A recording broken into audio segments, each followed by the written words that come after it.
Hello, everybody, and welcome to Play Some Video Games, the only gaming podcast team to leave Rio without any incident whatsoever, and no Zika virus. With us this evening is I, your host, Kevin, as always. We also have Nathan. Nathan, how we doing? I'm doing okay. Yourself? Not too shabby.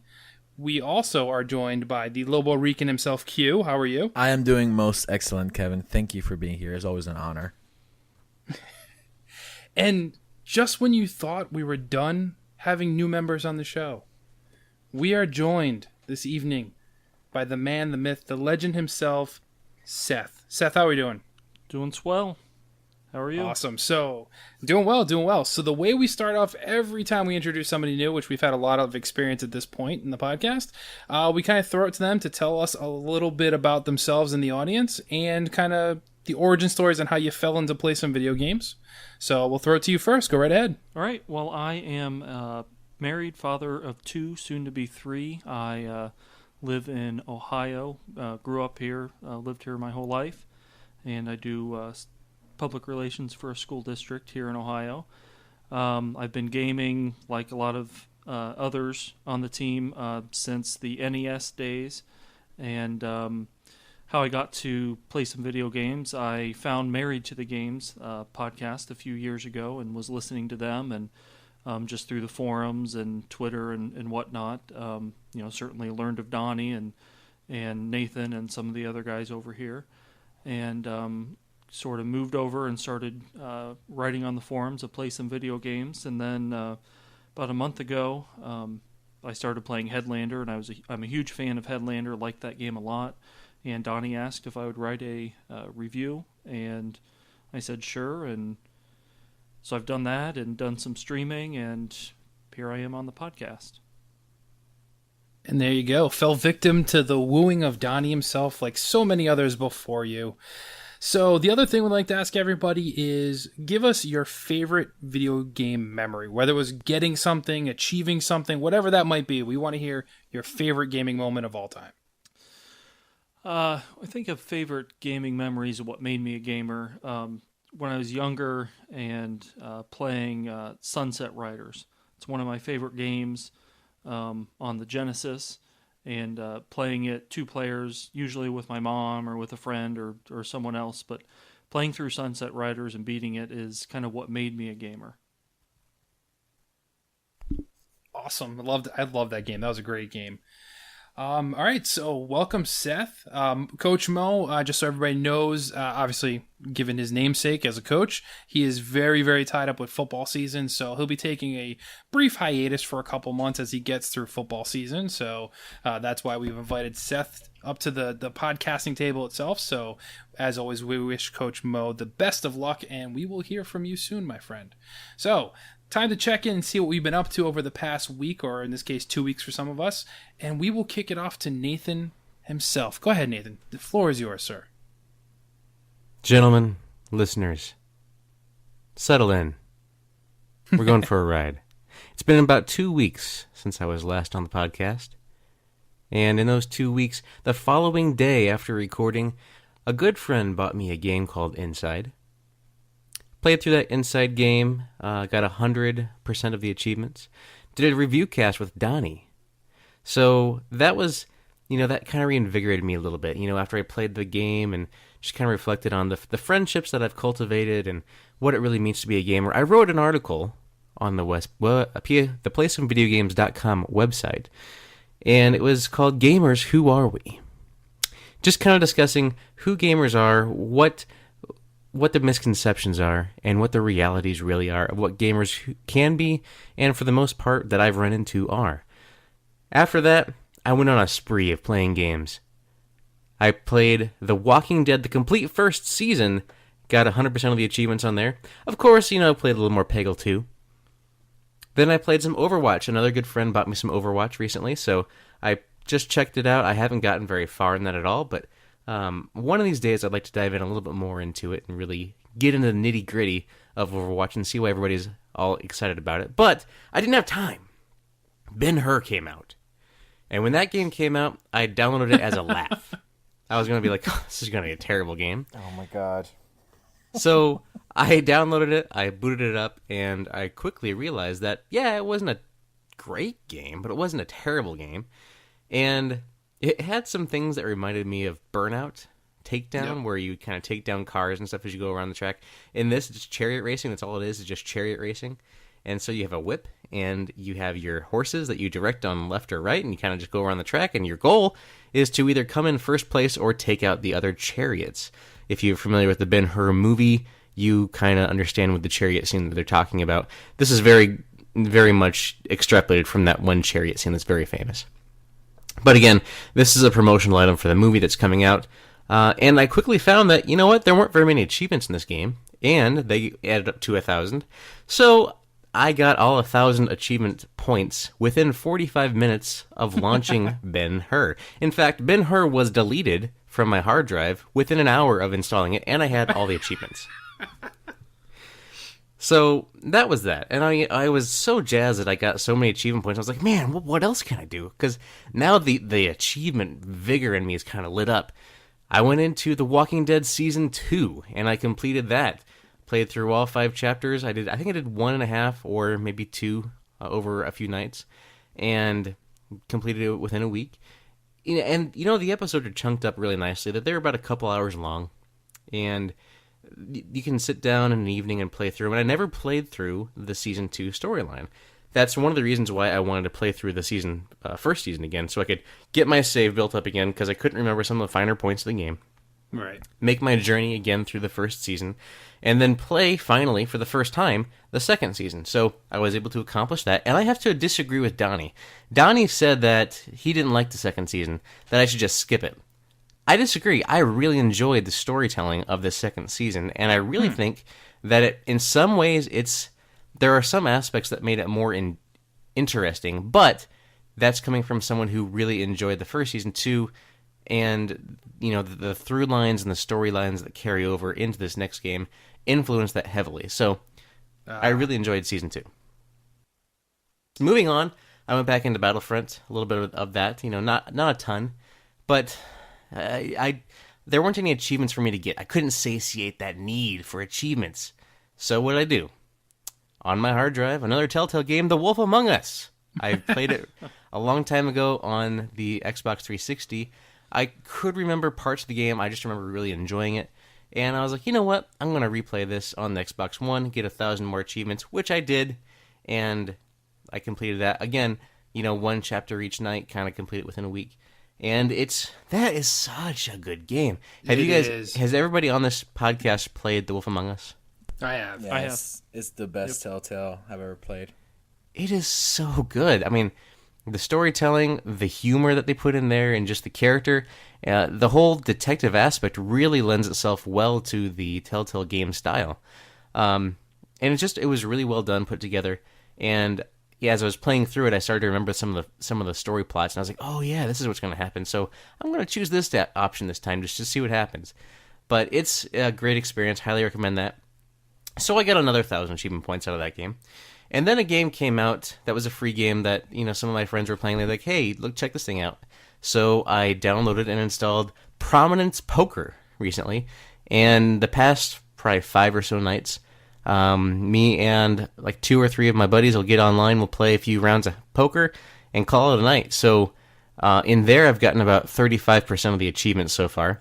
And it's a fun game. It's a free-to-play game. You can run out of chips in this game, but like I got up to 69,000 chips in some reason, and a typical hand or a typical buy-in, I'll say, is 1,000. So over the course of me playing it, I got like up to level 20, and I got what I thought was a high amount of chips, and it's fun. I really enjoy it, but you do have to be careful because it is a free-to-play game, and the microtransactions are very much there and in your face in a lot of things. They want you to buy like stuff to put on the table. They want you to buy stuff to wear for your character, different things like that. They want you to buy chips because if you run out of chips, obviously you don't have any chips to play. So they have available for you to buy a ton of chips. I think, like, the typical microtransaction game where it's, buy 100 for this, buy 1,000 for this with a little bit of a price break and this and that. It keeps on going up until like $100 worth of chips, which if you put $100 worth of chips in this game, you are ridiculous. First off, don't do that. Learn how to play poker before you put $100 in this game. Anyway, continuing on. Then yesterday, by the grace of EA Access, Madden season officially began. Now, Mo's not here to talk about Madden, so in his stead, I will bring it up, and I will say Madden no more than 1,700 times in this episode. I promise you. But I do want to say that my initial impressions with Madden were not so fond. And it's probably because the breakup between me and my St. Louis Rams still stings. And the Rams are featured. You know how each Madden game has that kind of opening scenario to kind of get you into a game real quick, the cinematic little scene that you got to just kind of go, and it's some playoff game or it's a Super Bowl game where you complete an objective and that kind of gets you pumped up to play a game of Madden, right? Yep. This is an NFC wildcard game that you play as the Rams. And I'm like, I've been a Rams fan for all this time. St. Louis Rams. They have never, ever, ever been featured in Madden to this extent. Now they leave me, and it's tough. But, I mean, after my first night of playing, I played it for maybe an hour. I was just a little, there were things that weren't going great that day other than gaming stuff, and that just it rubbed me the wrong way. After playing my first game, I just turned it off, and I was like, you know what? I don't like it. I don't like it. But, being the sane person that I am and giving things a fair shake and taking a breath, coming back to something and looking again, I loaded it back up again today, played some more. The game is not as bad as I made it out to be. Yeah, it's got some quirks that I don't like. They changed the kicking mechanics, so now you have a 3-dot approach. It's kind of like, you press 1 dot to initiate the kick, you press another dot to get, try to get the line to get it to high power, and then another dot when it comes back to get that accuracy. It used to be sticks, where you just pull back and push, trying to keep it a straight line to kick that. I don't like it. I don't like that change. I thought Madden 16 was perfect all around, the greatest package of Madden that they've put out. The EA Access trial for Madden 16 moved me to purchase the game because I wasn't going to buy Madden 16. But the EA Access trial showed me the presentation quality, the physics, everything. I was really impressed by it. This game, the Madden 17, does not do enough, in my opinion, after playing it for only about 3 hours, 4 hours maybe. It doesn't do enough to make me want to pay $60 to pay for this update. That's all I view this as. This is an update. I was talking about it on another podcast, I recorded, and I was saying, they need to do Madden as a service. If this was a $20 annual upgrade, I would pay it no matter what. I would just pay the $20 annual thing. But they are not getting $60 out of me for this game. Even if I was buying games right now, I would not be buying Madden. And there's some of the mechanics are nice changes, like with the runs. They have different ways to juke around and hurdle and things like that. But there's just some things, like it really wants you to try to fake out with fake field goals or fake punts now. And I just don't know. I don't like it. It feels like they're going a little more arcadey because now not each time, but about half the time you are running or you're defending and you try to go with the ball carrier and you get caught in a tackle, you can press a button real quick and see if you can get out of that tackle. That's not Madden to me. Like, if I am running with beast mode, nobody is going to come up against me and have a chance to press any buttons. And beast mode's not going to press no buttons unless it's a Skittle. You know what I mean? So, my initial reaction to Madden 17... You shouldn't be running with beast mode, should you? He's not in the game, right? Well, that's just an example. I don't know. Actually, I haven't played as the Seahawks yet. I think he's still there.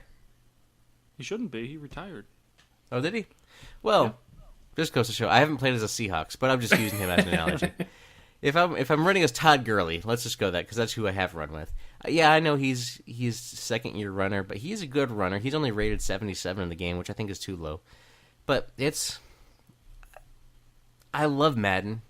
I really do. I put over 100 hours in Madden 16, and I can't see myself putting that much time in Madden 17. But anyway, to round out the rest of my week, I increased my gamer score over 4,600, gamer score points. So that is putting me number one on my leaderboard. Number one above Phil Spencer. All hail Phil Spencer. He only All hail to the chief! Sorry. He only had 1,455. That's the closest one to me on my gamer list of like 200 some players.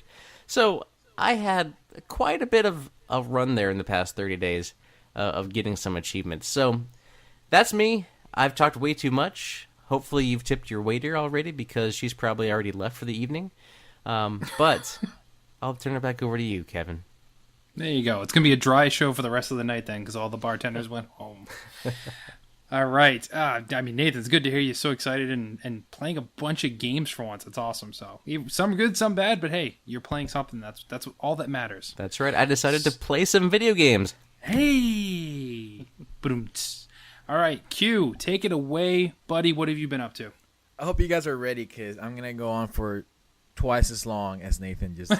Jeez. I'm just kidding. And it's all about Pokemon Go. It's all about Pokemon Go. I'm going to go through each Pokemon on my Pokemon Go list and just name each one and their strength and their weight and their height. It's going to be great. It's going to be like reading the phone book. But in all honesty, it's been a good week for gaming for me. I started out my week playing some Gears of War Ultimate Edition. I jumped back into that. I realized that I played a little bit. I even posted something on YouTube on our channel, and then I kind of stopped. But I'm kind of realizing that I'm going back to school on the 30th of August, so I have like a week-ish left of freedom before I'm enslaved to the Duke academic system. So I play some Gears of War Ultimate Edition. It's awesome. I am loving that game more the more I play it. My wife and I played Batman Telltale episode 1, and we actually recorded an episode of Gamer Husband Newbie Wife that we posted on YouTube and on the website for PlayStationVideoGames.com. That was a lot of fun. I was surprised by how much she enjoyed playing the Telltale Batman. She actually asked the day after we recorded. She said, "When does the next episode come out?" And I'm like, "I have no idea." And she's like, "Oh, that's too bad. I really enjoy that." So it's a good sign when your wife is looking forward to the next episode of a Telltale game. It's definitely a good sign. I actually been playing like not like hardcore, but like little by little Pokemon Black. I actually had like a little bit of a Pokemon I guess mania over the summer. So I hunted down Pokemon Black at my local GameStop. I think it came out in 2011, I believe. But it was the one generation of Pokemon that I missed, the black and white versions. I never actually got to play them. I was racist. I was actually avoiding the race war, Kevin. I was actually standing above it. So I actually am enjoying it a lot. I can see how the mechanics that they introduced in Black and White actually led to X and Y, and like the changes. Basically, Black was like a midpoint between like the old way of doing Pokemon games and the new way of doing Pokemon games, and I'm really enjoying that. The Pokemon in Pokemon Black are very boring. Like that generation of Pokemon was not creative at all. It actually seems very dry. Like all the new Pokemon are kind of lame, but it's okay. I'm actually playing a mobile game called Reigns, Reigns. If you go to your app store, it will be under the editor's choice. It's like a $3 game, but basically you play as a king, like an English king, and the entire game is you make yes or no choices the entire game, and basically you're trying to make your reign last as long as possible before something tragic happens to you. So the entire game it's like a game you can play in your office, or when you're bored, you can literally flick left, flick right, and you make a choice. Like basically an advisor comes to you and he says, "Hey, should we send the army to quell this rebellion? Yes or no?" And you have these 4 meters at the top: religion, people, military, and economy, and you're trying to balance those meters out. And if one of them goes too high or too low, basically something terrible happens to you. So it's a very simple mobile phone game, but it's actually been kind of entertaining on kind of, I guess, days where I'm like just not being able to play other games at home. Borderlands, the first one, I have it on backward compatibility on Xbox One. One of my friends came back from Geneva where he was interning with the UN over the summer, and just kind of to celebrate the fact that he just got back and we get to hang out again, we just played like 4 hours nonstop of Borderlands from the very beginning. So it was very fun to play that game, play a Borderlands game with someone co-op. Like we were playing co-op split screen. That Borderlands was made to be played co-op split screen. Like I feel like the only way I've enjoyed that game at this level is by playing like that, and it's just not the same experience when you have to play across like the Xbox Live or when you're playing by yourself. It was meant to be played co-op split screen. And finally, the last couple of things. Destiny Iron Banner is happening this week. It ends next Tuesday. So I guess when this podcast comes out, maybe the day after. Depends on when Kevin gets the act together. And I've just been rolling. I've been destroying people. You know, I don't play a lot of Destiny multiplayer because I'm mostly playing Halo and other multiplayer games like Overwatch. But I jump back into Destiny for the Iron Banner, which is like the end game multiplayer competitive mode. And I've just been wrecking house, man. I'm wrecking house. Today I recorded 2 hours of it, and I'm just destroying teams and just like spitting on their faces when they're on the ground, and saying, "This is Lobo, son. This is my house. Back off." And they don't listen to me, but they will. They will see me one day. And just something that will be done by the time this podcast comes out, the Titanfall 2 tech test. I guess basically that's a very fancy way of calling it a beta. Is out right now for the weekend, and I posted a video on YouTube for it, so go check it out. And it's actually a lot of fun. It feels really polished. It feels really complete. Hopefully the campaign won't be terrible, and hopefully they'll balance the weapon systems that they have to balance to make the game feel fair. So on that note, it was a busy week of gaming, and which will end very soon. But I'm enjoying it so far, and I've hopefully enjoyed the last week I got. So that's all I got, Kevin. All right, soak it up while you can, buddy. And next, then, Seth, we throw it to you. What have you been playing? All right, well, I'll go back a couple weeks here. Like I said earlier, I played. I've enjoyed the PlayStation Play promotion, kicking off with Headlander, which I loved, and then Abzu, which I didn't like as much, but I still enjoyed. As a sort of underwater journey, not quite as good as Journey. And then last week, No Man's Sky launched, and that's the game. I've been waiting for that since it was first debuted. So I've been eagerly anticipating it, even as it got closer to release, and it became clear that... more clear what kind of game it was. It's a little more like Minecraft in space, but it has the things that I like about Minecraft. The seeing something in the distance and being able to go there and see what it is and see what it looks like and find new animals and combines that with space and being able to jump in your ship and zip up off the planet and go into space and be overrun by space pirates, things like that. So I've eagerly anticipated that game, and it actually worked out in my schedule the day it launched. I was able to stream for about 4 hours, and I think the next day I streamed for a couple more. And I think I have maybe seven No Man's Sky streams up on the Play Some Video Games YouTube. So that's what I've been doing a lot over the past 2 weeks. I also hopped into Brutal, which was the third PlayStation Play game, and really enjoyed that. It's a roguelike dungeon crawler, plays a bit like Diablo, but you get it. But it looks like ASCII, however you pronounce that, graphics. Yeah. And but plays kind of like Diablo, but you go around one level of the dungeon, and then you eventually find portal that takes you down to the second level. I believe there are 26 levels. I've only reached the first 3, and then once I reached the third level, my No Man's Sky patch downloaded, and I jumped into that. So I haven't played it since then. This week, the school district I work for, the first day of school was this week, so my gaming has slowed down a little bit. I've gotten in a little bit more time here and there on No Man's Sky. It's actually been kind of nice with the Olympics going on. I brought up another television out of the basement, and we'll have the Olympics on the big TV, and then I've explored a No Man's Sky on the small TV, which isn't the ideal way to play, but it really is the kind of game that you're gathering resources and trying to get further into the galaxy, so you can kind of just play it almost mindlessly. There is a survival element. You have to make sure you have the right materials to recharge your weapon and to recharge your life meter and things like that. But for the most part, you can walk around and find supplies, and you don't have to have the music on. But the music is great also, and I'm just really enjoying No Man's Sky right now. And that's what I've been playing game-wise.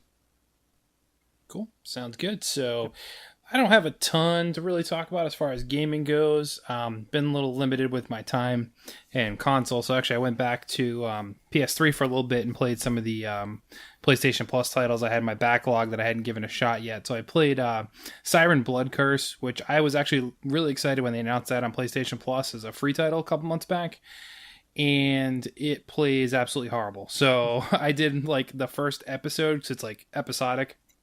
Kind of like Telltale games, but with really bad early Resident Evil style controls. Man, it wasn't making any sense. It was hard enough to even just navigate, so I deleted that right away. And then played a little bit of I Am Alive, which I remember when this game was announced, and I was like, oh, this seems like kind of cool. And then it kind of just fell to the wayside, and I kind of just completely forgot it even came out. But played that for a little bit, maybe like the first hour and a half of that or so.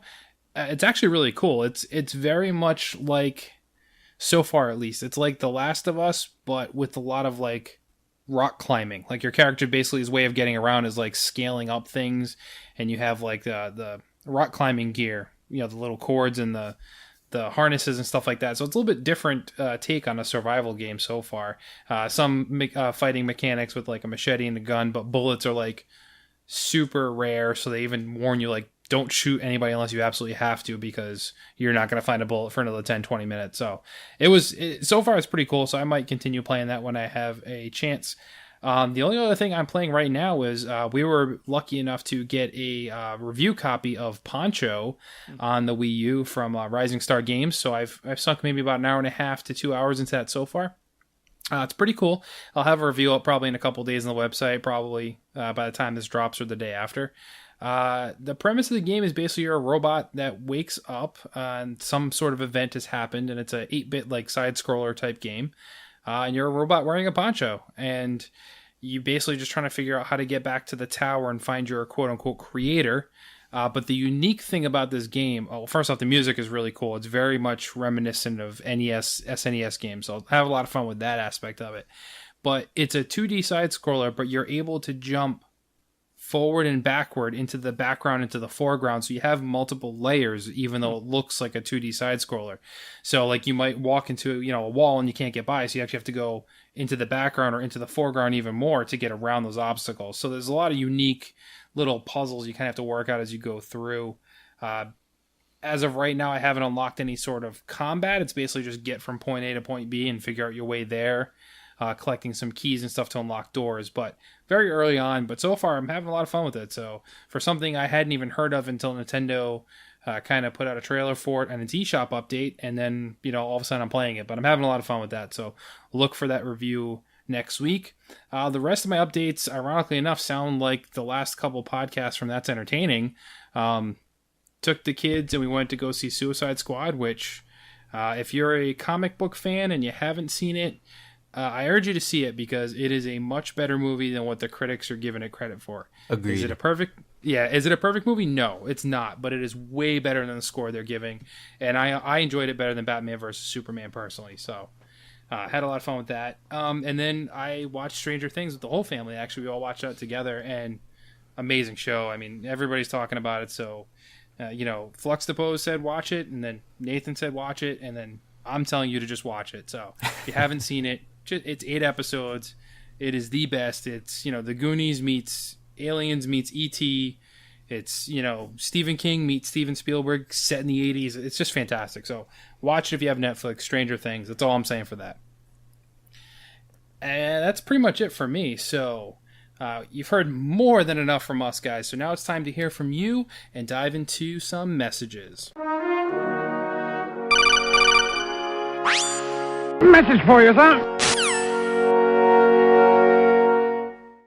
Our first question this week comes from Kenny, and Kenny wants to know what our favorite TV show theme song is. And I'm going to go to Q first on this one. So I thought about this, and I'm like, what is that TV show song that just keeps bouncing in my head? And I don't know what my favorite one is. I guess as a kid, I loved the one from Seven Heaven because I watched Seven Heaven with my family every single night. Probably just once a week, but it really felt like we watched it like every single night. It ran on WB, for those of you out there who are too young to remember that. And then I remember Gilmore Girls, because I also watched that a lot. That's probably that. If I was serious, it would probably have to be that one. Like, it would have to be Gilmore Girls. But it's crazy because I started watching the Jim Gaffigan show on TV Land, not really on TV Land. I just bought the seasons on Amazon, and I just watching them on Amazon Video. And the theme song for that is like really catchy. It's also the theme song that he uses before the beginning of every single stand-up show that he has. Oh, okay. Then I know what you mean. Yep. Yeah, and it's just like I find myself lately just singing that like as I drive, and as I shower, and as I walk around the house, and I feel like I'm just living out Jim Gaffigan's life. I feel like, it feels that way. But if I had to be serious, it would have to be the Gilmore Girls. It just that show. I'm a romantic, guys. I'm a romantic, and that show just dominated my childhood. It was so good. It was so good, and I still cry. I'm about to cry right now. I'm getting teary-eyed. So yeah, Gilmore Girls. I know that's not the answer that they want, that the audience wants, but that's the answer that they get. Well, you know what, Q? You and we can hand our man cards over right now, because that was on my short list as well. I'm not even lying. My wife suckered me into watching that. I don't know, this was years and years ago. She didn't watch it when it was on TV, but she watched it like on Netflix or something, and was like, hey, I think you'll like this show because the dialogue is really quick and it's very, sarcastic and quirky. You might actually like the show, give it a shot. And I did. So looking forward to the Netflix season coming up at Thanksgiving, Black Friday. I'm going crazy Black about Friday. this, dude. I'm so excited. I know, and we just lost like 75% of our listeners. But anyway, so you lost me too. Girls. I'm leaving now, guys. I'm sorry. So it would either be that one for me, or some other ones that popped in my head right away would be the Scrubs theme song. Obviously, the Friends theme song is a classic, and then the other one that pops in my head randomly, and I kind of just hum it while I'm at work sometimes, and it kind of gets people to look at me funny, is the Sanford and Sons theme song. Oh yeah. That. So, yeah, those are my answers. So, since we've humiliated ourselves, Q, let's throw it to a real man and go with Nathan. The only correct answer for any of us on this podcast: Batman, the animated series. Oh, yeah, that's a good one. That's the best. I mean, I love that. It gets you pumped up, right, ready for some Batman, no matter what, and it's got action. It's so good. Pair it with the the animation that's the hand drawn on the black paper. It just looks really good. Yep. But I mean, are you looking for? You gave 7 answers, Kevin. I mean, are we looking for a one definitive, because that's the one? But if we're looking for another one, I can't remember the actual name of the song, but whatever the song was, in front of Smallville, I like that too. That was pretty good. Oh, okay. Yep. Okay. That's Is fair that somebody save me? Yep. Yep. So good. So good. All right. All these WB shows are so good. A new weekly installment will be Q sings TV theme songs from now on. We'll do that every week from here on forward. I Live Lucy. Give me that one, Q. Come on. What do you got? That was didn't even have before words, did it? I came to America. So I don't know. But it's Ricky Ricardo. I mean, shouldn't that be required? I'm sorry. Oh, Ouch. all right. Move along. Love you, Seth, Q. what do you think? All right. I thought about this a little bit. Kind of, I don't know about all time. It rotates based on what I'm watching, but I really like the UK Office theme song. No. Yep. Handbags and the Glad Rags, however that went. And then current TV, I really like the Brooklyn Nine-Nine theme song and the Goldbergs. Brooklyn Nine-Nine is so good. Yeah. Major respect, Seth. I love that show. So good. That is a great show. If you haven't watched Brooklyn Nine-Nine, you need to watch Brooklyn Nine-Nine, everybody. It's awesome. So that's probably just because I like the show so much, but the theme song's pretty good too. It's short, gets you into the show. I mean, anything's better than what was it, 2.5 Men? That was like the worst one I think of all time. Oh yeah, I'm listening to Brooklyn Nine-Nine theme song now. It's good. There you go. All right, so move along to our next question. The Colonel Panic writes in and asks, if we could be any supervillain, who would we be? And I'm going to go with the person first here, who I anticipate what their answer is, and I'm going to go with Nathan. You go first, sir. Supervillain. Does this have to be someone from a comic book, like DC or Marvel, or can this be the best just be a villain? villain. So Could I this be the best villain of all time? I confirm. I actually asked that same question from the Colonel Panic, and she said, no, it can be just any villain who has superpowers or who has powers beyond the average individual in their universe. You guys all know who I'm going to say. Yeah, we do. Of course, for me, it would be the one true hero of the Republic, the loved, benevolent leader of the Empire, Emperor Palpatine. It is your minds that are mine. He can't save the Republic alone. He needs all our help. I mean, he couldn't do it on his own. He had to enlist the help of a Jedi that, that thwarted they were trying to take over the Senate, you guys. And this one single Jedi helped. And so, of course, Palpatine's going to have to enlist him because Palpatine, I mean, he's just a guy. He doesn't have any superpowers. I mean, he's just a great leader. He had to have somebody that was an enforcer. I don't know why people don't understand how horrible the Republic was. There was no order. There was no government. There was no security. You had these religious sects just taking over things and just fighting a war that they were not meant to fight. The Emperor brought order to the galaxy. He restored the sanctity and the humanity of government to all species.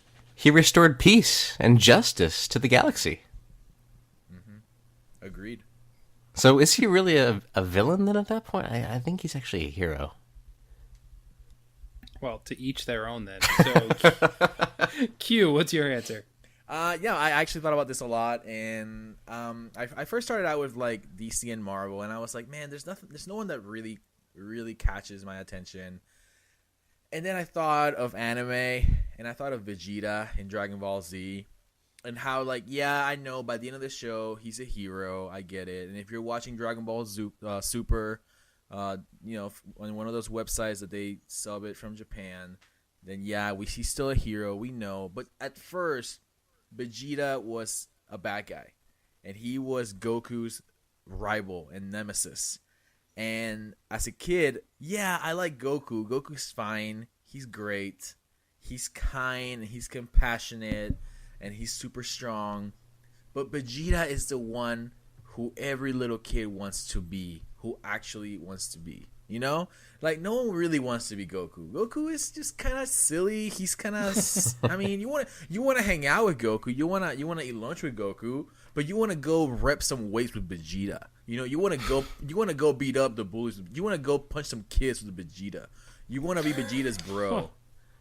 I like how Vegeta always called Goku Kakarot. Kakarot! Sorry. That might have to be edited. What did that mean, by the way, anyway? It means that was his Saiyan name, wasn't it? But it was a Saiyan name. Yeah. Yeah. Oh, okay. Anyway, so Vegeta, man, that's my boy. That's my boy, Vegeta. All right. Seth, how about you?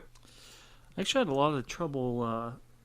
I think I was taking this a little bit too seriously because I thought, well, I like the Joker, but would I really want to be the Joker? Probably not. And then I thought, supervillain. PSVG podcast. I could be Nathan. But then I would have to play. I'm the villain? Hold on a second. You're on Team Xbox. Of course you're the villain. Oh, shots fired. So eventually I went with Lex Luthor. Money. He has all the money that he wants in the world, and you figure he could do some pretty good things with money. Basically, now, Lex Luthor is Donald Trump. You realize this, right? With better hair? Yeah. I did Because think did you about know that. Luthor was president in some of the comic lines? I just thought that was hilarious. That is true. I was going with Gene Hackman, Lex Luthor. Okay. So I could wear some nice suits. Kevin Spacey also wore some nice suits. Jesse Eisenberg did not. No. Oh, so I struggled with this one a lot too. Like Seth, first one that came to my mind was the Joker. It's like, God, he just has so much fun while doing it, but then you realize like he's completely insane. So I don't think he actually has fun doing it. And you have to fall into a vat of acid. Yeah, that whole part sucks. Yeah. I mean, everyone I kept thinking of was like anti-heroes, like where they're not the hero, but they're not the bad guy. You know, like your Deadpool and what was the other one that popped in my head? Shoot, I can't remember now. Oh, Red Hood was the other one that popped in my head. So those ones I like, but I don't think I'd want to go that route. So Mr. Freeze is pretty cool. Mr. Freeze Get is it? cool. Insert a really bad clip of Arnold Schwarzenegger right now, Nathan. Oh shoot. I don't know. I don't have an answer for this. And you had like all day to think of this one. I know. I keep changing my mind. I'm gonna go with Loki. Just Loki. Oh, that's a good pull. I like that. I like that way. You know, he's a wizard, so that's cool. You know, he's a trickster, so I'm okay with that. But yeah, he's not super strong or anything like that, but he's more manipulative, so I can get down with that. And he's not necessarily disturbed like the Joker, but he can still have fun like the Joker. That's right. I was about to say he's got as much fun as the Joker, but he doesn't have the mental issues. Exactly. He just has daddy issues, that's all. Yeah. So, all right. So those are our supervillains. So next question we have is Daniel says 2016 looks like it could be remembered as the fall of shooter games, as in the season, not the end of shooter games. With Metroid Prime Federation Force out today, Destiny: Rise of Iron, Call of Duty: Infinite Warfare, the COD 4 remaster, Titanfall 2, Battlefield 1, and Gears of War 4 all coming out within the next 90 days. Is there really enough room for all of these games to sell?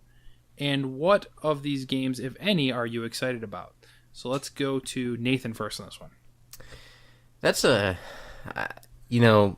taking a step back, you don't really keep that much of a close eye on things, but it's getting close to time where my purchases will be able to be made again within 90 days here. But, man, there are a ton coming out. Like, you look at that list of games that he mentions there.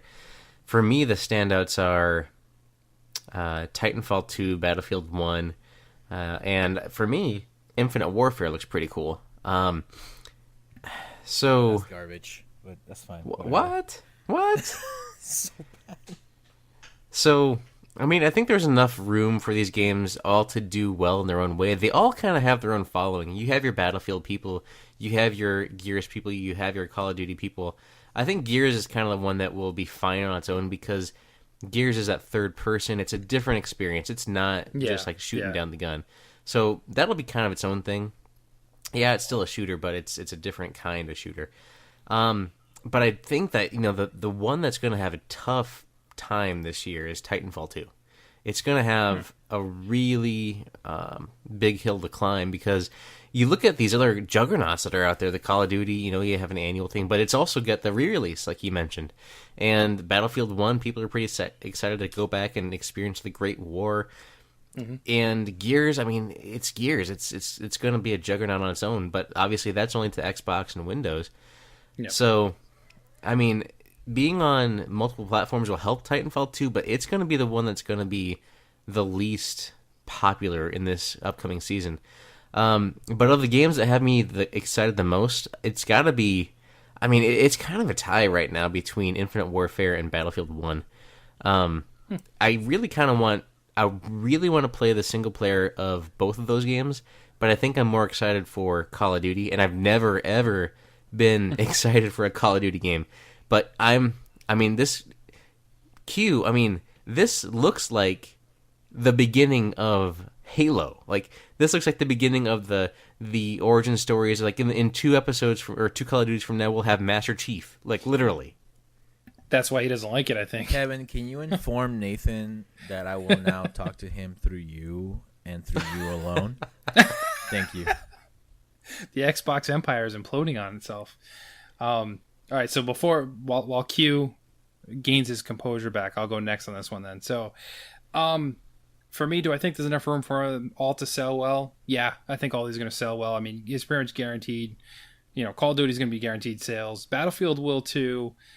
Gears, of course. Titanfall, I think, will sell well too. Destiny as well. I think that the only one here is Metroid Prime. I think is obviously going to sell the least, but that's just me. But then I have the same concerns as Nathan with Titanfall, where I don't know. It is coming to a new platform, so it might find a lot of fans on the PS4 that couldn't enjoy it previously. But yeah, I'm not sure that is going to have the same appeal as the rest of them. And as far as which ones I'm excited for, I don't have an Xbox One, but if I did, I would be pumped for Gears of War 4. I've liked the Gears of War series. I have played them all with my buddy, so I could get excited for that. I tell you, Destiny, I keep looking at Destiny, I keep almost pulling that trigger, but then I'm like, there are so many people that are so far out there that I'm not sure I want to jump into it now. You'd be able to catch up quickly. Yeah, so maybe that'd be the one. So I guess out of the ones I could purchase, Destiny would have me the most excited then. So that's me. So actually, let's let Q still boil over a little bit more. I want him to get nice and angry before responding. And we'll go to Seth next on this one. All right.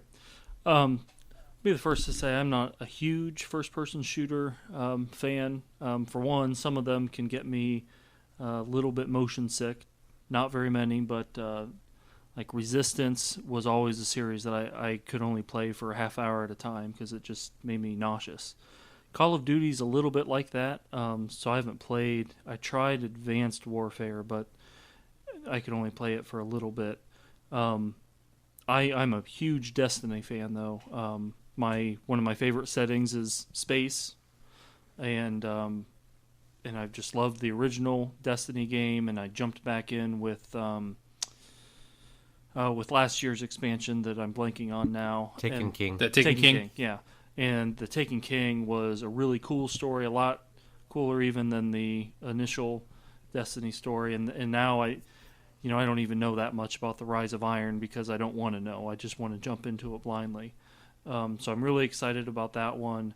As far as how it'll sell, Destiny kind of has its fans, and it has a lot of them. I imagine people who are still playing it will jump on board. And as far as being a new player to it, you won't really miss out on much. I think if you buy the Rise of Iron, you'll get a code to jump up right to level 40. Okay. Which gets you. I know that's what they did with the Taken King, because when I bought that, I was able to start a second character up to level 25, which was close to the cap at that time. So cool. So you'll be able to keep up with that.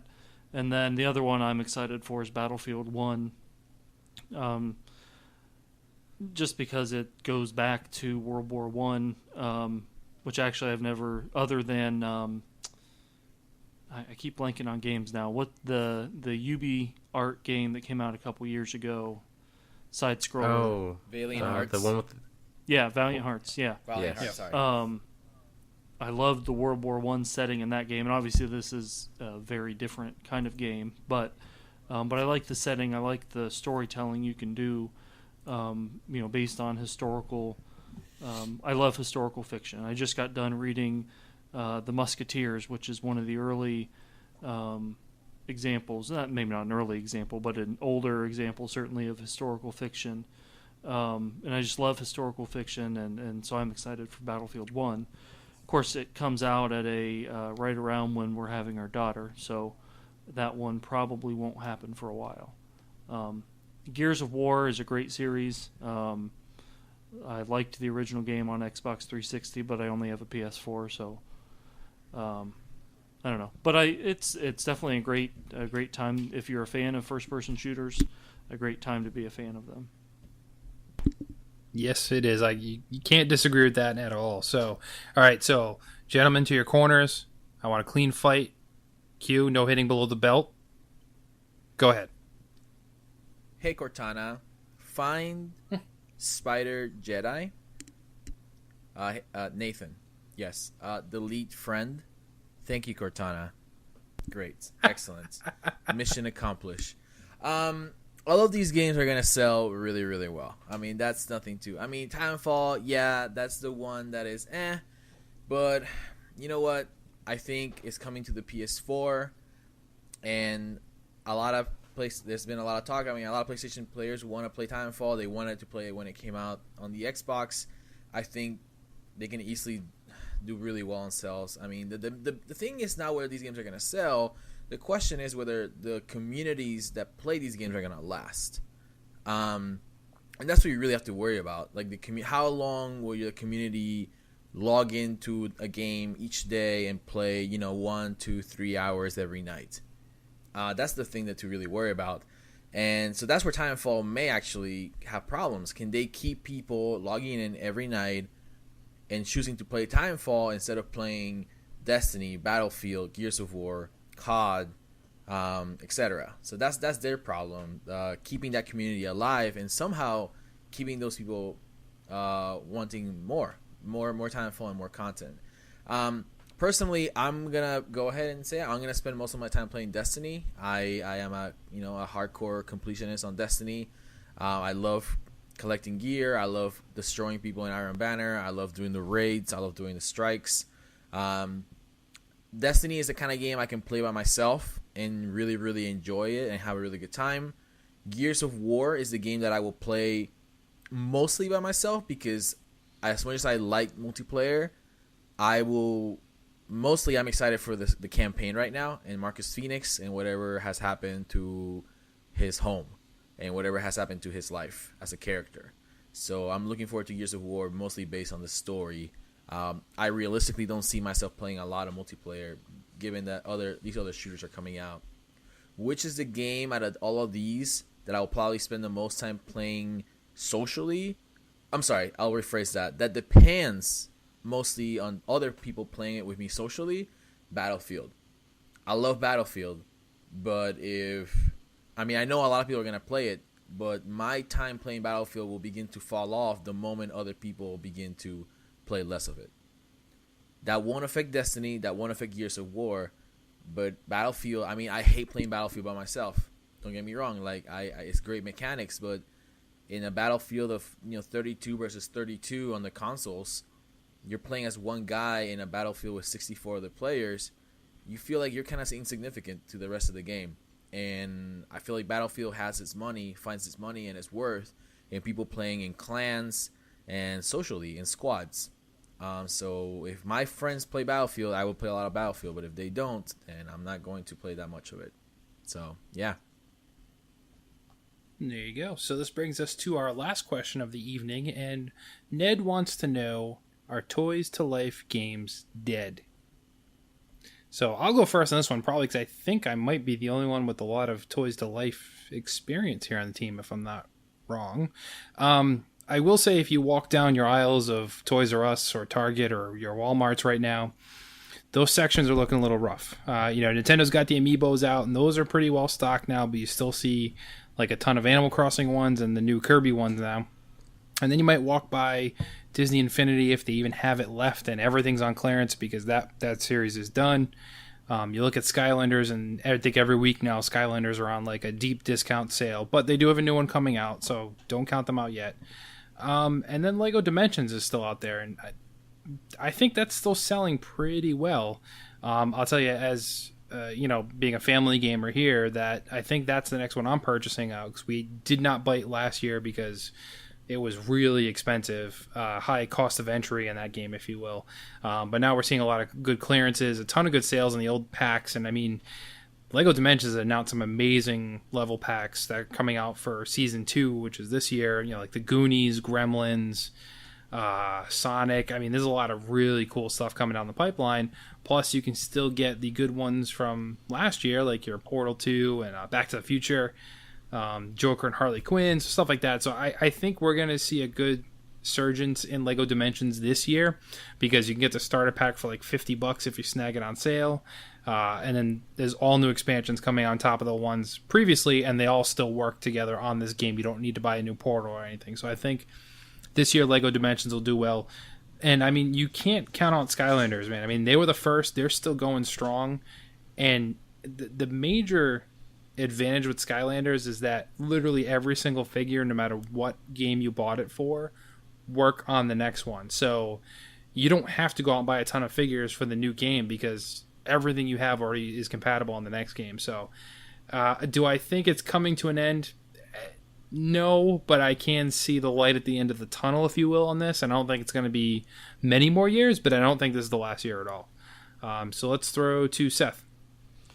I actually have a little bit of experience with Toys to Life. A year or two ago, we bought into the Disney Infinity as really kind of the first game stuff that we got with my daughters, and then I got on board last fall again with the Star Wars stuff, and we got the Luke and Leia and the prequel trilogy, Anakin, and I think it's Ahsoka. And we got all of those characters and really got into it. My kids like playing with the little characters. But the games just aren't as... I like playing through the playsets, the Star Wars playsets, but they aren't as full as I'd like them to be. And then and now my girls have moved on to other things. They like... they'd rather play Minecraft, or we're playing through, I don't know, some other game. I forget. But they've already lost kind of the magic of the Disney part, which is why we jumped into that. They just play with the figurines, and now that they're ending it, I'm kind of bummed about that, because it feels like I bought into something that has no future, and now that actually makes me gun shy about buying into Lego, or I've never really been interested in Skylanders, but I would be interested in Lego, but I'm now more just gun shy about it, because now I don't want to have all these other figurines around, and there's nothing you can do game wise with it. That's true. We did Disney Infinity 1.0 and 2.0. We didn't jump into 3.0 because my kids hadn't seen any Star Wars up until like December of last year. Then they saw them all, so I didn't pull the trigger then on that one. But same thing. I mean, they love it. They actually still play them, though. They'll go back and they do a lot of time in the toy box mode, creating their own worlds. But I definitely understand what you mean now. It's like, well, what do I do with all this stuff? Because I have, an entire drawer full of Skylanders, an entire drawer full of Disney Infinity. Pretty soon it'll be Legos, but at least with the Legos, if you stop playing the game, they are functional Legos. Yeah. So yeah, there's something there, I guess. But no, I understand what you mean. Q, what do you think? So my wife and I actually played a decent amount of Disney Infinity, and we really, really picked it up when the Star Wars ones came out. We actually bought 2 sets. The one for Clone Wars that comes with Ahsoka and younger Anakin, and the one that comes in the original trilogy one that comes with Leia and Luke. And we really enjoyed those. And I actually bought Darth Vader and Darth Maul and other of the figures, mostly because I just wanted to own them. Because I thought they were really high quality figurines that you could just have hanging around. But as a genre, I don't know if it's dying or not. I feel like there will always, even if these current series go away, there will always be a Games to Life series, because there will always be a market for it. We might one day have just 1 or 2, but it won't ever be like huge as big as it was when it first started. It won't be like it won't be a make or break of the industry or anything like that. I don't think they're gonna go anywhere, but I think they're gonna be a fad. Like, kids will get into something else. or there'll be some other new technology, or maybe there'll be a VR for kids, and they'll be like, man, forget these toys, man. I'm just gonna put on my VR headset and just get a seizure or something like that, you know. I don't know. I mean, I'm not a prophet. I'm not gonna say it's gonna go away, but I never saw Toys to Life as something that was gonna be big or be like, and big in the sense that it I don't know.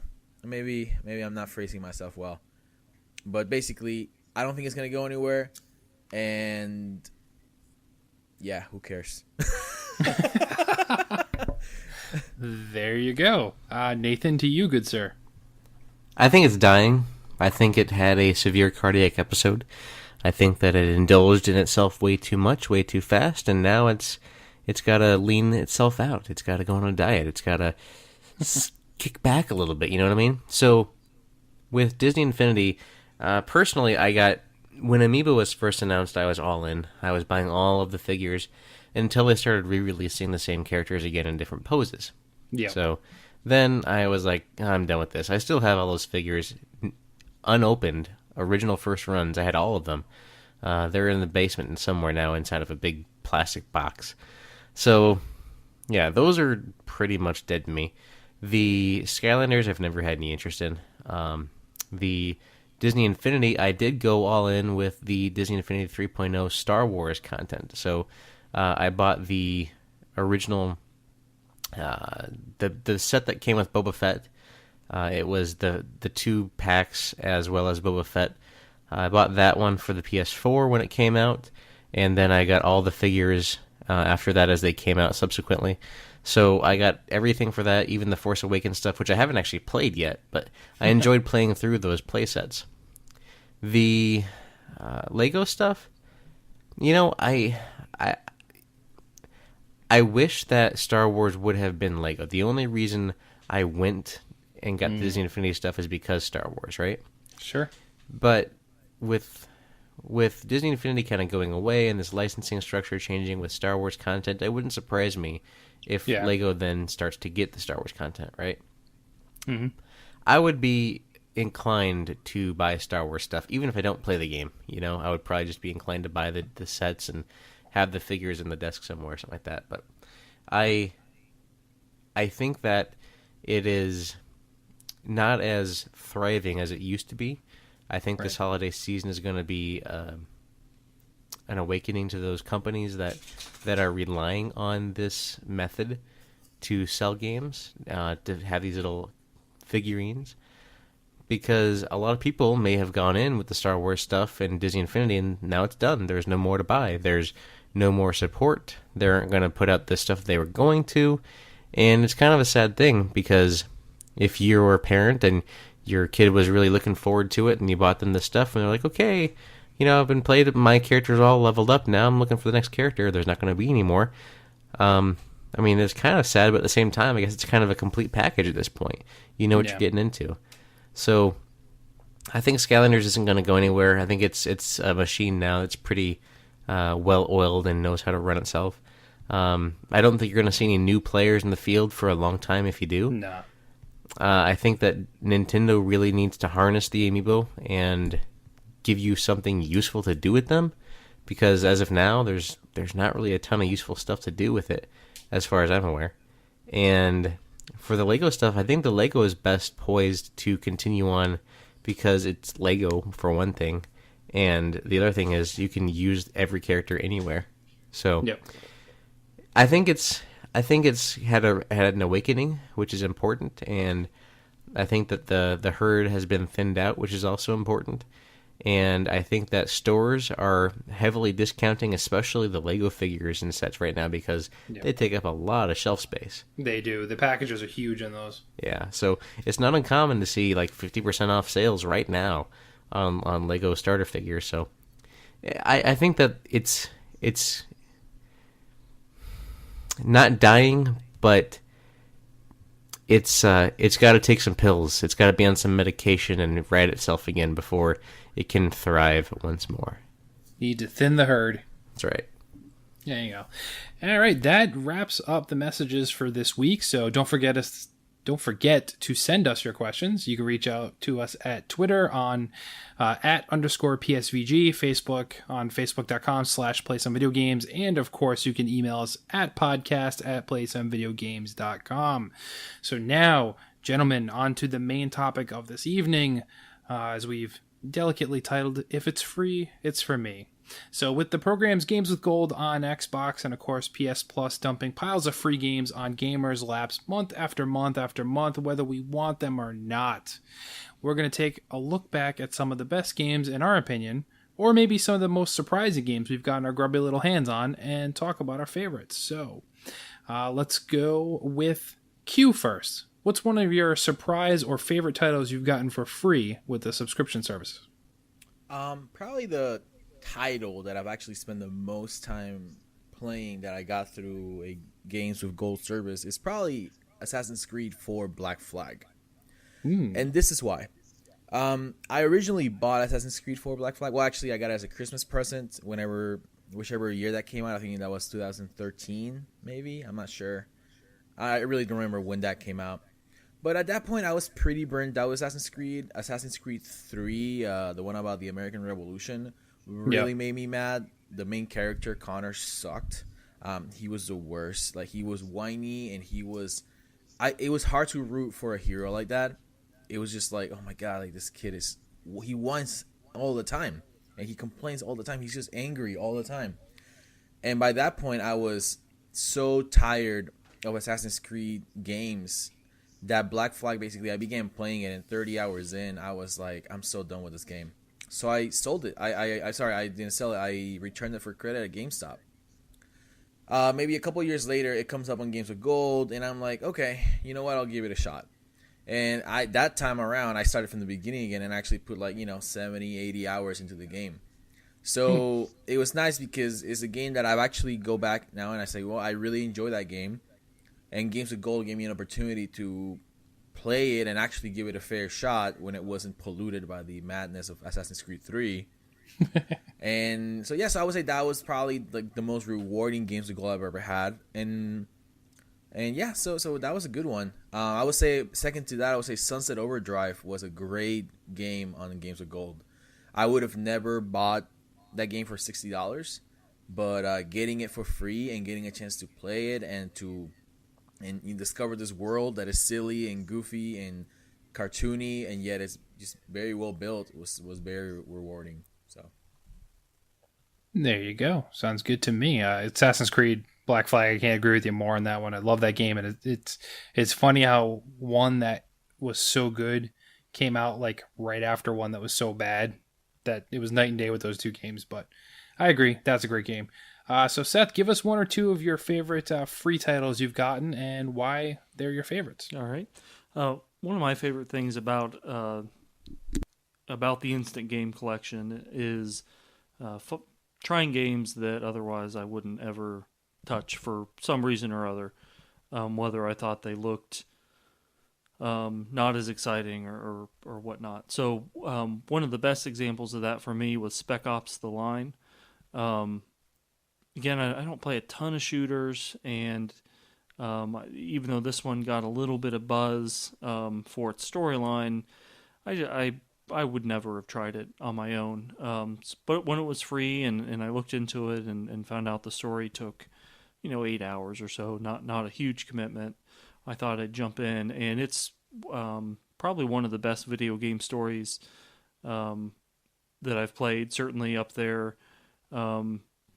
Maybe not quite with The Last of Us or Walking Dead or Season 1, things like that, but kind of up there close to their league, and has some really cool twists and turns, has an interesting setting I believe in Dubai.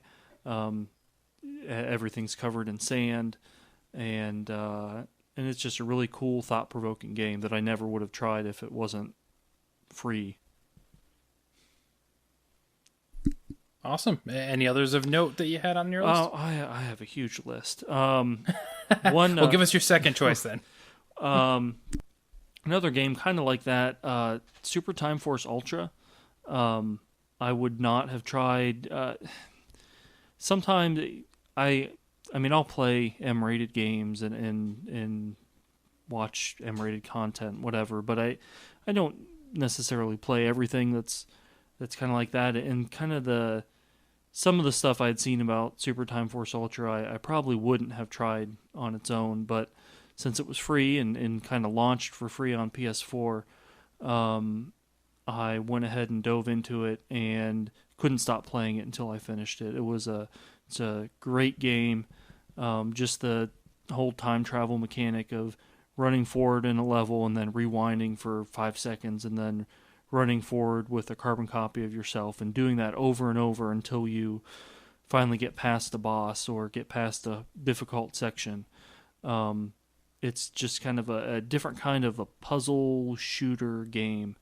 And really is definitely one of my favorite games that I've gotten for free. I hadn't even heard of that one, to be honest, but that mechanic sounds interesting. Yeah, it's good. All right. So I guess I'll go next, and I have a couple on my list. So the first one that came to my mind right off the bat was Sleeping Dogs, back on PS3 days on the PS Plus, where this game, when it came out, I think it actually got pretty solid reviews, but for one reason or another, it kind of just flew under my radar.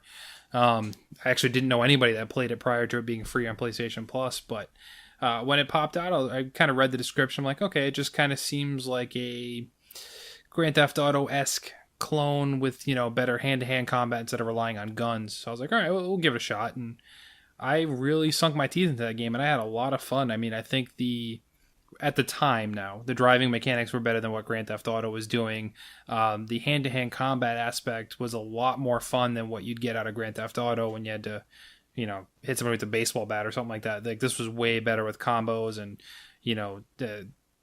the Asian style fighting on that was really cool. So, and the storyline I think was really good for the time as well too. So that one was definitely on my list there. And the other one was on PS4 to make things a little more recent, and that was Outlast. I have had a blast with this game over and over and over again while waiting for the sequel to finally drop. But it was one that I had heard about and seen some like reaction videos of people, getting freaked out by the game and whatnot. I was like, oh, that seems really fun, but I would never necessarily say, okay, I'm going to buy this game over something else that would be a little bit longer, more substance to it. But when it came out in free, and I downloaded it like right away and was pumped to play it, and I had a lot of fun with that game, and it definitely has me, sold on I will purchase the next one, hands down, no doubt about it. So that did its job there for sure. And then just one other quick one that popped in my head too as I was talking was this is more of an indie title. So Seth, maybe you've played it. The Last Man on PS3. I haven't tried that one. It's not a great game, but it's quirky and it's easy to pick up and play. Basically, the premise of the game is you look at kind of a Google map image of an area, whether it be like Central Park or Washington, D.C., whatever the case is. And the story is it's a zombie infestation, and you're the last man who's able to help save people. So you kind of get dropped off in an area, and you have to find the people that are hiding in buildings or hiding in the woods while watching the zombies to make sure they don't catch you. And then as you gather people, you have to walk in a line, but it's very similar to like Worms in that style where, you have a big trail of people following you, and if a zombie hits that trail of people, they run away, so you lose them, and you have to catch a certain amount of people and bring them back to the safe zone within a time limit, and then you kind of go on to the next map. So it's literally just top-down Google Maps type thing. Just really quick and fun, though, but that was one that never even heard of, just downloaded it because I download everything on the PlayStation Plus and tried it out, and I'm like, wow, this is kind of fun to pick up and play, so... Those would be my picks. So, Nathan, what do you got on your list? Massive Chalice. Nice. That's a good one. It was a game that I would never play, but I checked it out, and I had so much fun with it. I spent a lot of time with it. It's probably the most time I've spent with a game, a gold game. I don't know how many hours I used in that game, but definitely my favorite choice. Some honorable mentions that I think were really good picks as well. Deus Ex Human Revolution, excellent game on Xbox 360. That was free or part of Games with Gold, I should say. It's even better on PlayStation 3. I'm just joking. I don't know about that. But it wasn't free on PlayStation 3. Yes, it was.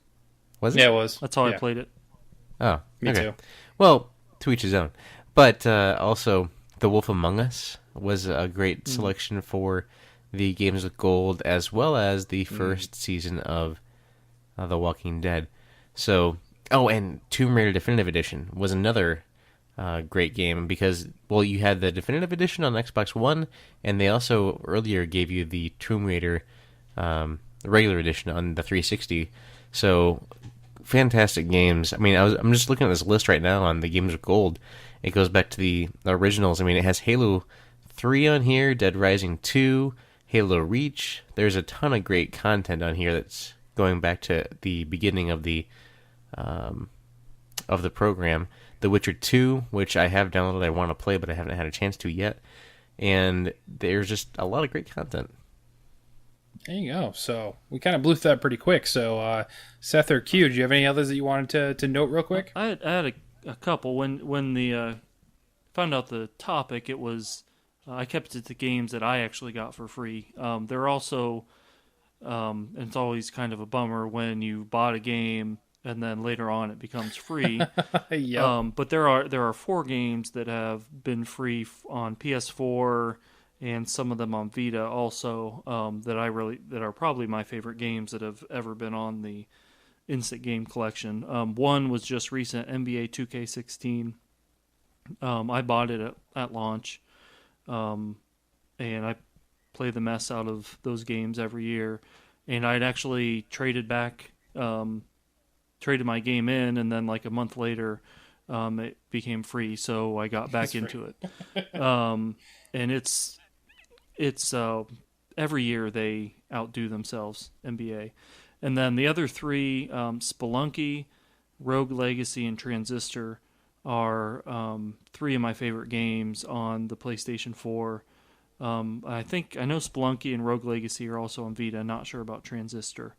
But all 3 of those are 3 of my favorite games. And Kevin, if you've been, bookmarking your Instant Game Collection games over the past couple years, I don't know how long you've been PlayStation Plus, but if you haven't played those 3, go back and give them a try.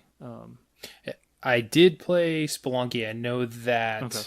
I'll have to check and see if I have the other 2 bookmarked. I took a year off from PlayStation Plus, so I might have missed some of those, but I definitely did play Spelunky, and that was a great game. Yeah, it's good. And Rogue Legacy is a little bit like Spelunky, just in it's that, roguelike. But what I liked about it is you're like a knight character, and you go into a castle, and the castle layout is different every time you go in. So you'll get That's so cool. far, and you'll die, and you have to start over. But the legacy comes in is your next character is your first character's son. And so you get to keep some of the traits that you earned in the first time. So you start over and earn money. Start over with no money every time, but you keep on adding traits.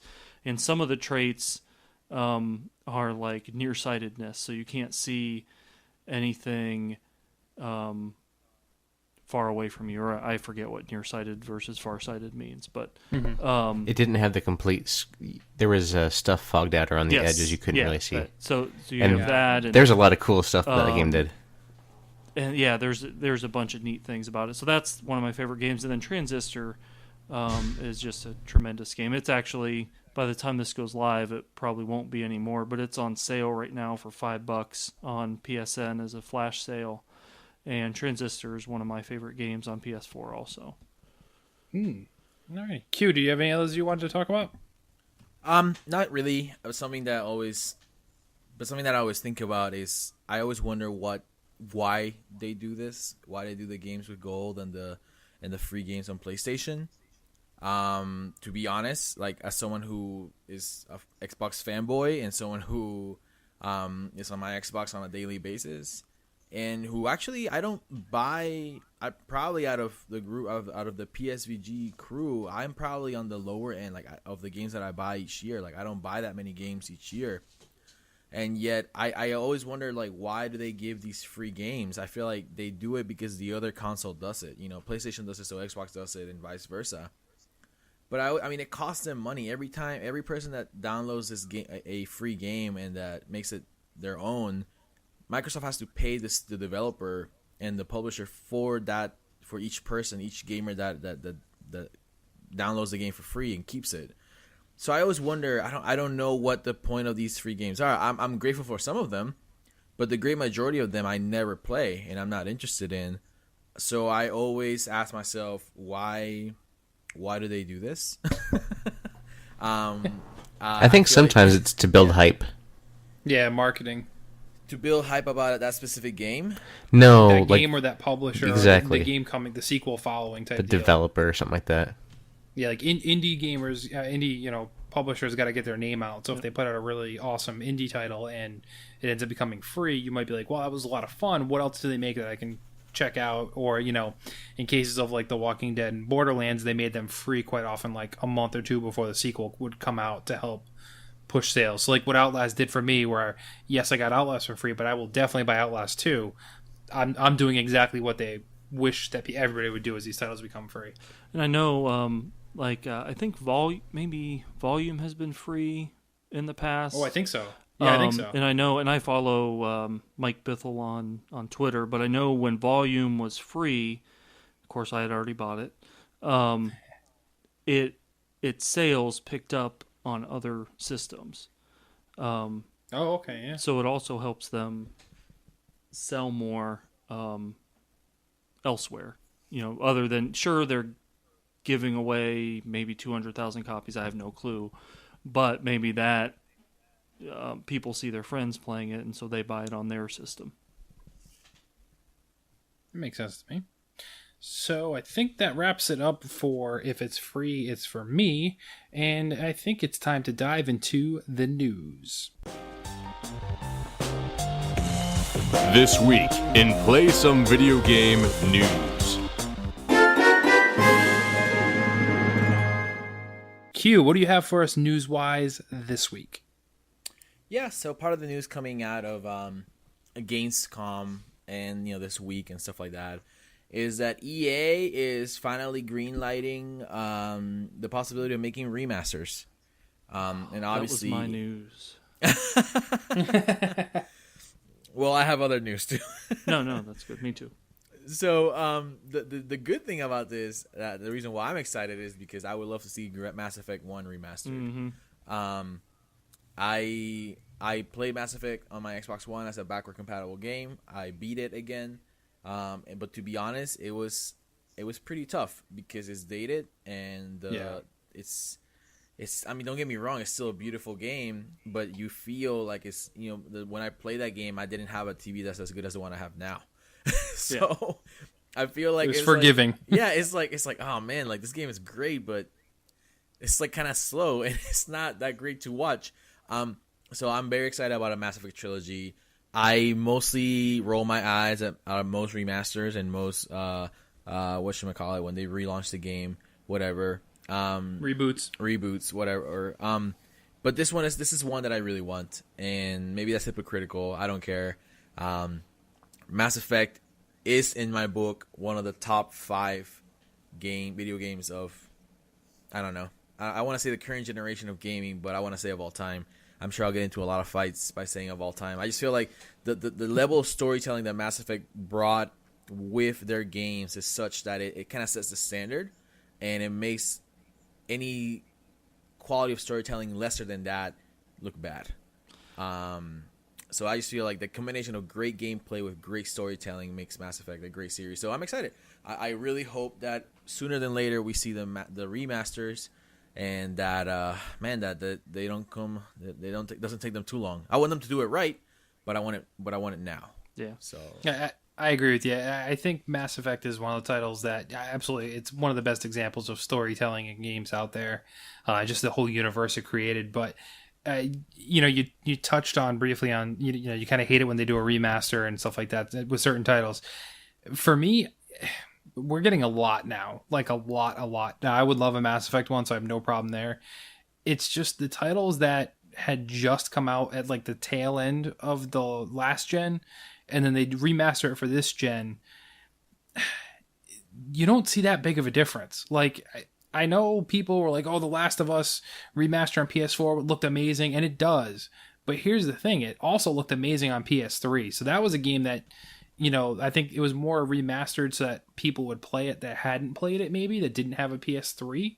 All the people who jumped from, Xbox 360 to PS4 originally, those are the people that benefit from it. But I think Mass Effect, especially obviously Mass Effect 1 and 2, we would see some huge changes, and it would definitely benefit from a remaster. I'm just kind of done with the remasters of games that came out in the last year or two anyway.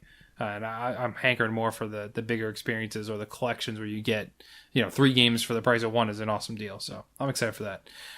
Seth, what do you got for news? All right. I will say I will piggyback on that. I am excited about Mass Effect potentially coming. I'm excited about Andromeda. That's my next most anticipated game.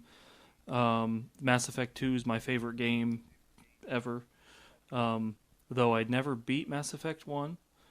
And that's because my Xbox 360 bricked when I was playing in the middle of Mass Effect 1.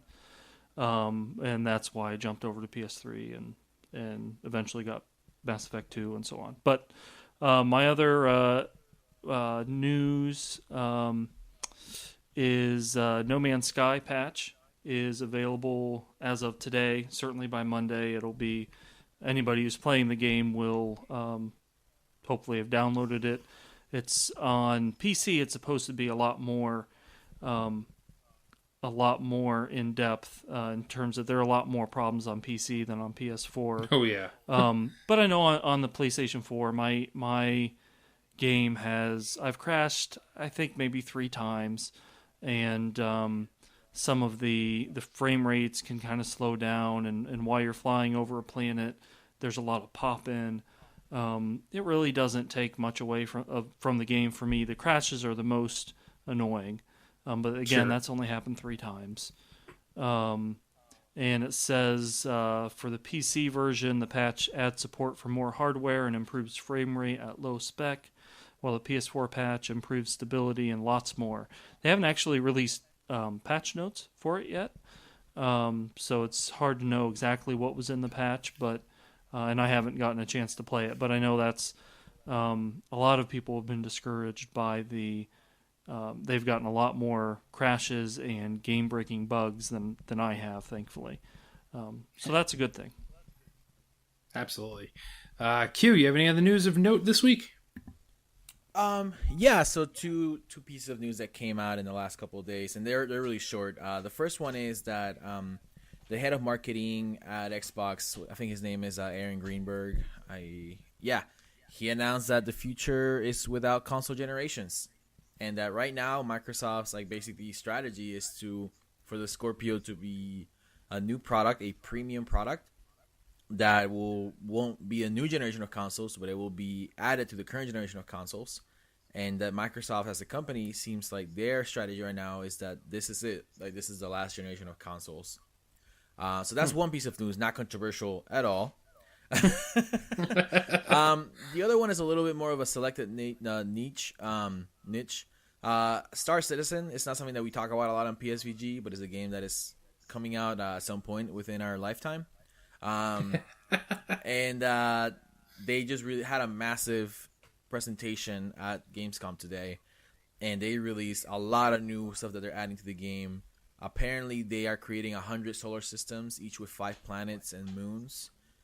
So basically, they're introducing planetary landings into Star Citizen. That is something new to me. And it seems more and more that Star Citizen is the game that I've always wanted to play. But that I don't know if I have a computer that's powerful enough right now to play it.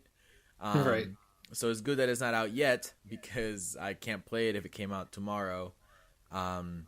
But yeah, it's a game that is more and more beautiful. The more I see and the more I hear about it, the more I watch videos, people playing it, and the more news that come out about it. So I'm really excited for Star Citizen. I don't know. It's more. I guess it's more of an advertisement than piece of news, but but it's a beautiful game, and I really, really hope we get to actually get our hands on real content of that game really soon. That'd be cool. I've been following that a little bit here and there too, and it's exciting to see more and more potential come from it. So I agree. It's we know it's been a slow news week, so we don't have too much going on.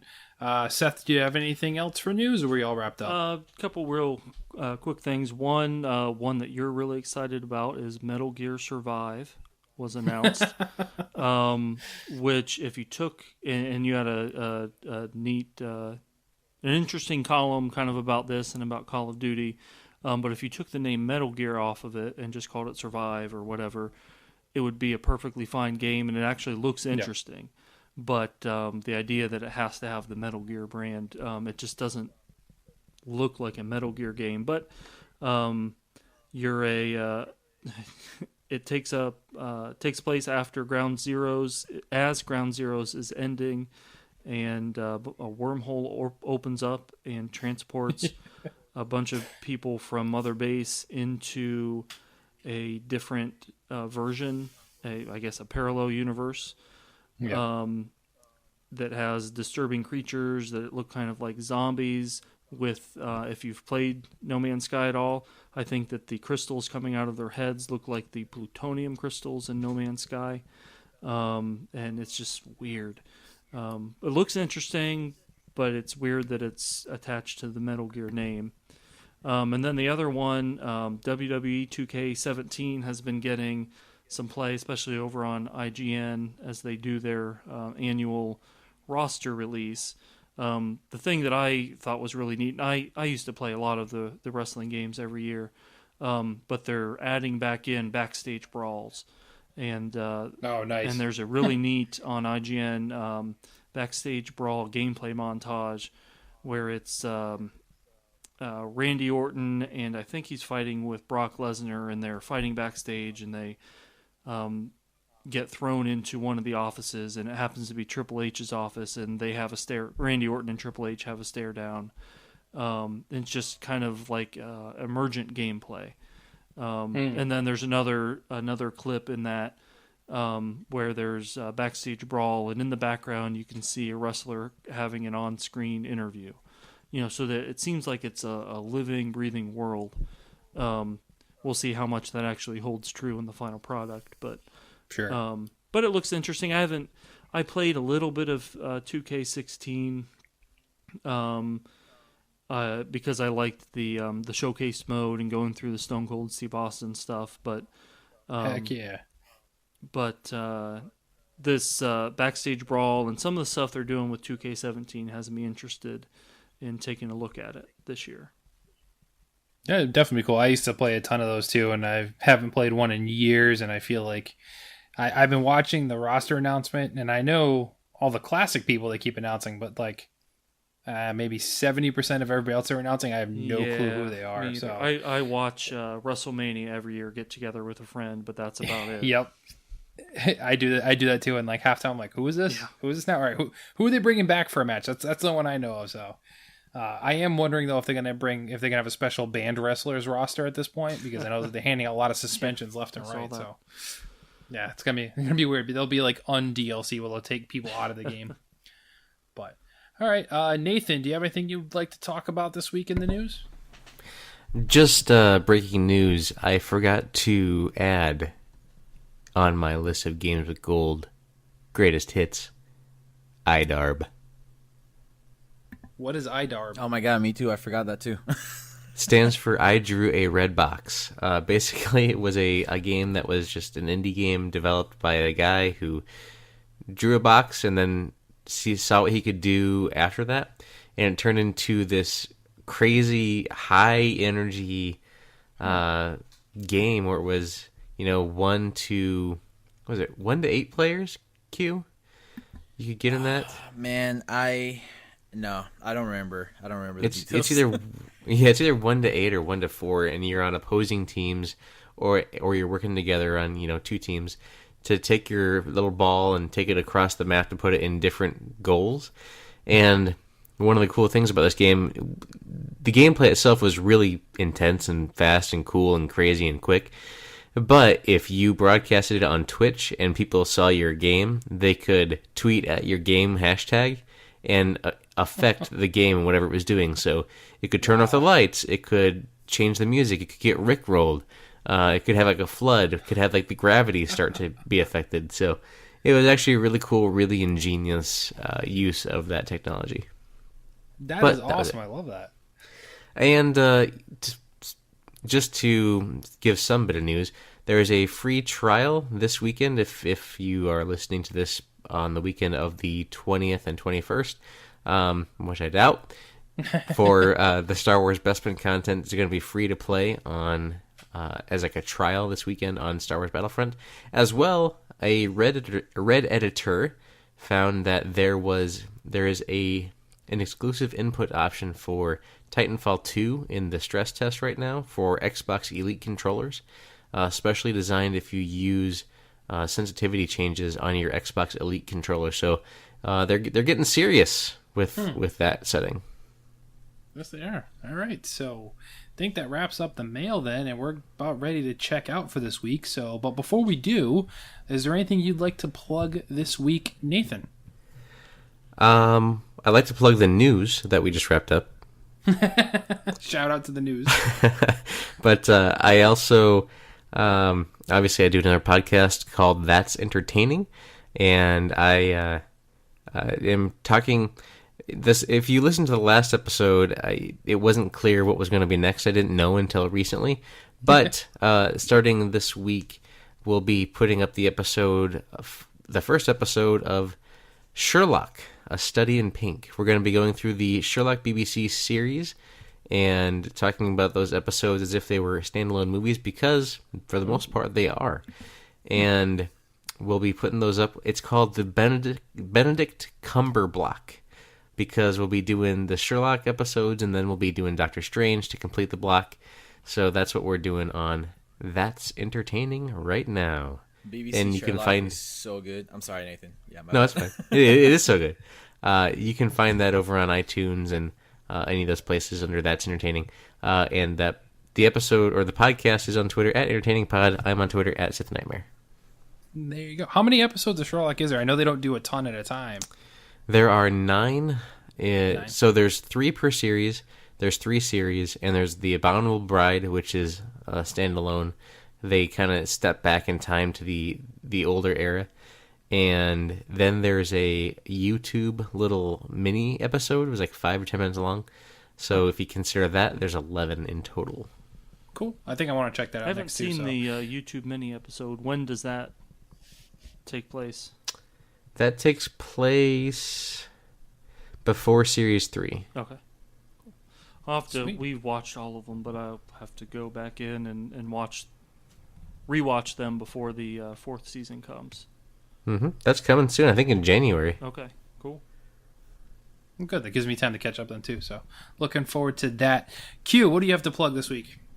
Yeah, plugging in the great YouTube channel and the great content that we have up there. Go check it out. Go watch it. You know what? This is my real plug-in right here. Forget YouTube. Twitch. We need the listeners of this podcast to go on Twitch and follow the PSVG channel on Twitch. You guys need to go and follow it. Just click on the little heart. Just click the heart, and then when you click on the heart, it has a little bar that goes across it. That means that you have followed PSVG on Twitch. Congratulations. You are now a follower of this great organization. Go do that. So that way, when one of your great friends on PSVG decides to play something, you get a notification that says, hey, PSVG has gone live. And you can now watch great people, great individuals, great human beings play great gaming content. Do that. Go do it. Do it now. Twitch.tv/PSVG. It's too easy. Just go click on the heart. Do it. Why are you waiting? Stop listening to his podcast and go do that right now. Come back and then play again and keep listening to the podcast. That's it. That's all I got. Yeah, we'll give you guys like 10 seconds right now. So we'll pause and let you go subscribe right now. Go ahead. No. Go. We'll wait. Okay. All right. By now you should have it done. So, Seth, is there anything you'd like to plug or give shout-outs to this week? No, I don't really have anything to plug other than the YouTube channel. You can go and subscribe on YouTube, and that will also give you notifications when we go live or when we add videos there. I think I have, like I said, 7 sort of episode playthroughs of No Man's Sky. And I'm not... first I was streaming every time I played. Now I'm not doing it. I'm going to wait till I get a little bit further in the galaxy. So so you can see some different things. Because otherwise, not that it all blends together, but if you're not actually playing it, it can seem like it all blends together. So check that out. I'm also, hopefully sometime next week, I'll have something about Sega Genesis games, some of my favorite Genesis games of all time. This month is the launch month of the Genesis in 1989. So that's about it. All right, and of course, actually, this just in. Nathan, I'm going to throw it back to you.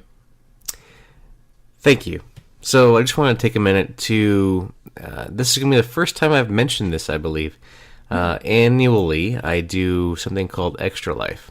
And later on, we'll go more in depth into what it is, why I do it, and things like that. But basically, it's a great organization that gamers can unite with and help support the sick and injured kids that are in their local children's hospitals. I do mine with support of the hospital here in Peoria, Illinois, the Children's Hospital of Illinois.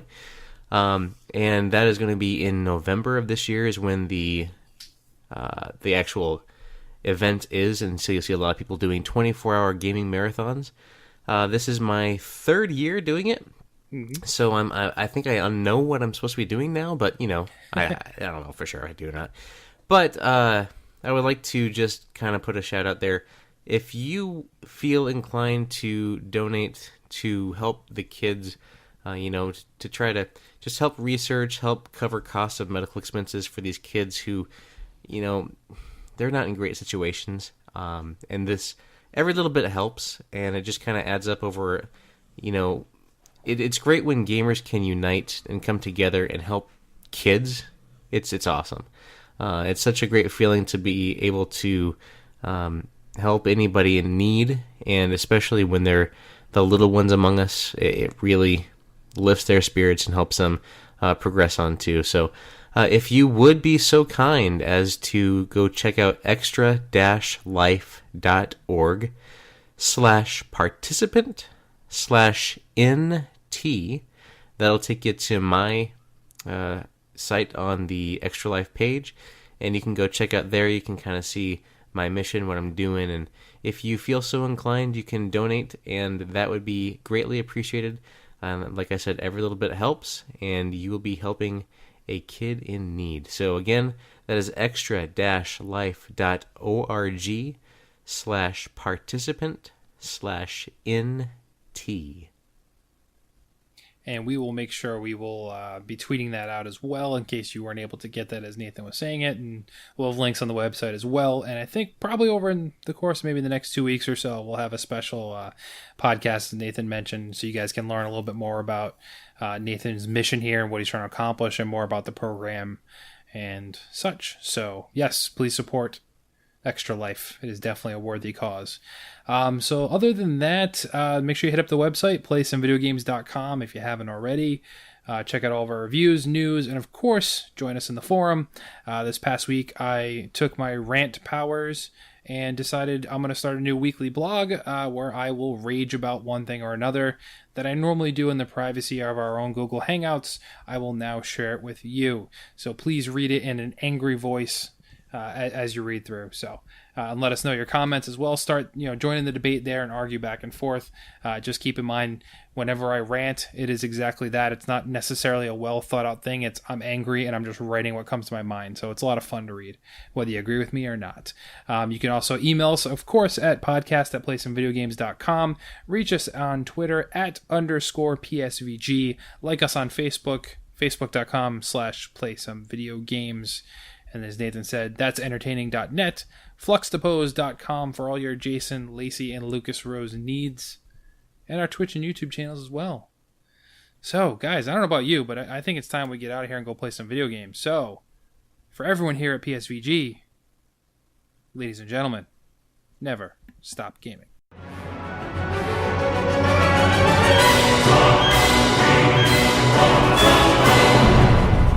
Thank you for listening to Play Some Video Games, the official podcast. If you're out on the road, feeling lonely and so cold, All you have to do is call my name and I'll be there on the next train where you lead. I will follow anywhere that you tell me to. If you need me to be with you, I will follow where you lead.